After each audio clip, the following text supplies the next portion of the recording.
everyone's ready, we'll go ahead and open it up for questions for Juwan, Hadley, and Terrence Edwards Jr. Raise your hand, we'll get you a microphone.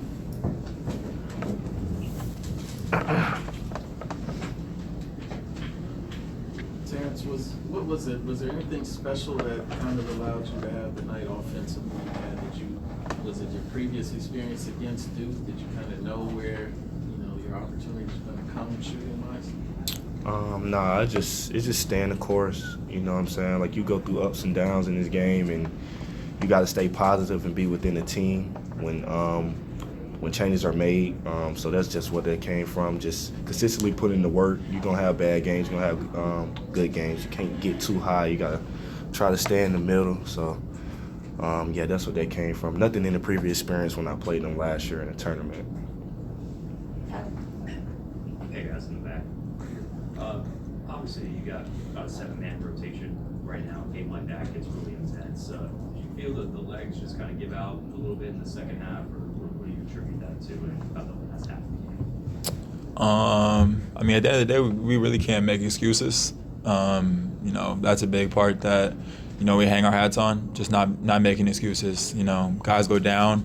It's part of basketball, injuries, and that's just something that you have to deal with and be able to adapt to.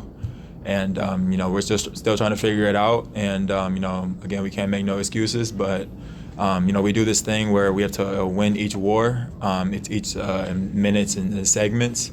And, we were right there with them. We won some of them, we lost some of them. And then, towards the end of the game, we were minus 11.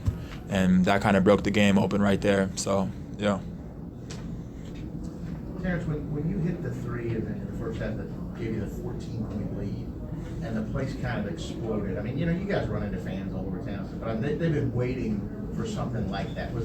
Did that feel even different when that moment in time when you're like, okay, this is Louisville basketball? Oh yeah, for sure. It felt good to be able to do that with a crowd that's just been waiting for a good Louisville men's basketball team, and we just trying to stack days on that and build off that. And we want to use the crowd as an eighth man, we say, and try to get the crowd into it to try to contribute to a win. It didn't happen tonight, but we just gonna build off of that moving forward.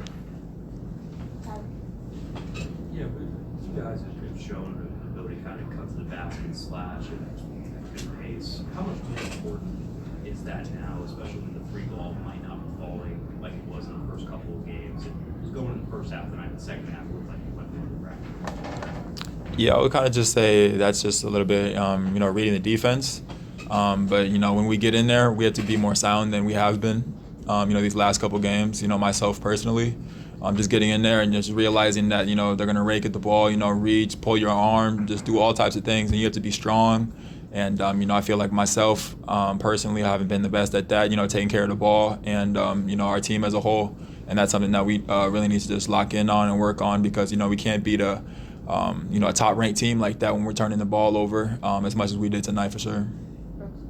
Yeah, you guys had a strong first half defensively, and then PK was just in here and said second half it wasn't up to standard. Was there anything that that they were doing differently that maybe got you guys off your rhythm there defensively, or was it more so things that you all were doing, lapses on that end from you all?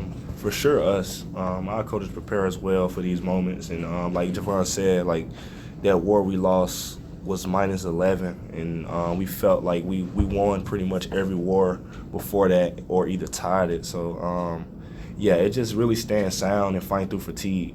That's not an excuse that we playing 7 people. We just gotta do the basics brilliantly, and especially when the times matter on the defense end. Whether it's one rebound away, we like one stop away from being like a great team and one big shot away from like really being really good. And as a team, we talk about these stuffs like after the game and stuff. So we staying positive and stuff, and we know it's about to click real soon, and it has to be now going into conference for sure.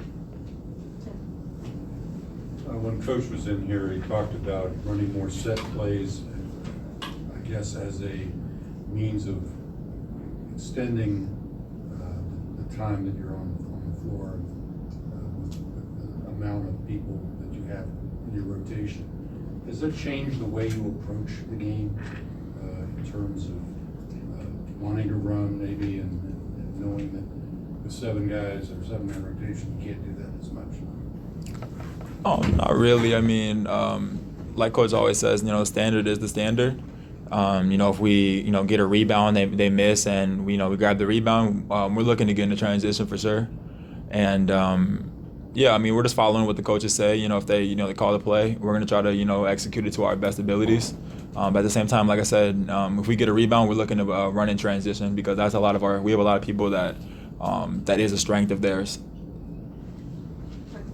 This is a team of veterans. We got a freshman that came in with 10.6 boards, and it looks like he's continuing to take those steps. From your vantage point, how important is his progression to help you guys, especially now with the smaller rotation? We always tell him how important he is, even before his minutes got extended.